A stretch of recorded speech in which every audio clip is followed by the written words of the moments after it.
Here we're looking at the Hawksky AT1107 10,000kv motor. This is about a 7.1 gram motor, and at this kV we are looking at it on 2S. The estimated kV from these tests comes out to 10.1 kV, so just almost spot on what it's nameplate rated. Like the other kV options in this line, the 10,000 kV version has a very sort of wide band of efficiency that tends towards lower loads at higher RPM.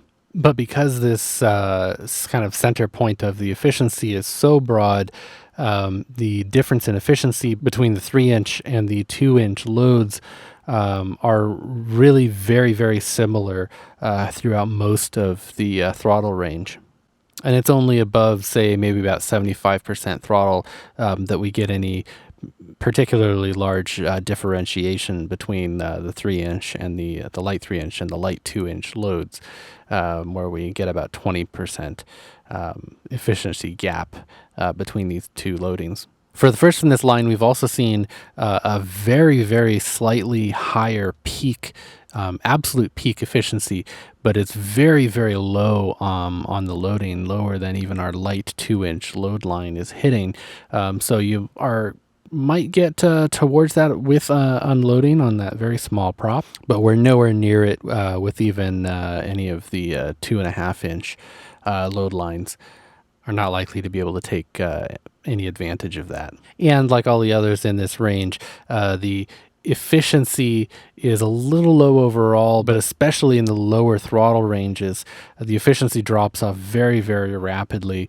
In this case, maybe 2/3 of the throttle range being under 50% efficiency. In terms of estimated thrust for our light 3-inch, we're looking at about 280 grams of thrust.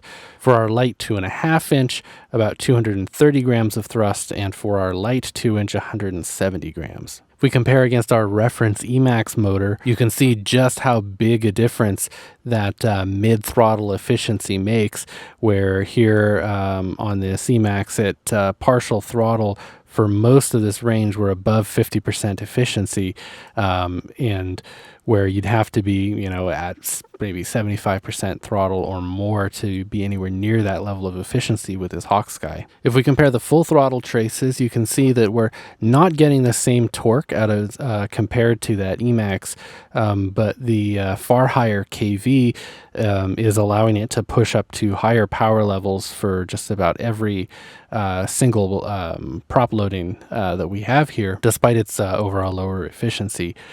Particular on very low loadings, you're going to see a much bigger difference from that extra kV, and the difference getting less and less impressive as you load it down more and the motor starts to run out of torque and efficiency compared to other more powerful, more torquey motors. In terms of total power, on our light 3-inch, we're looking at about 152 watts.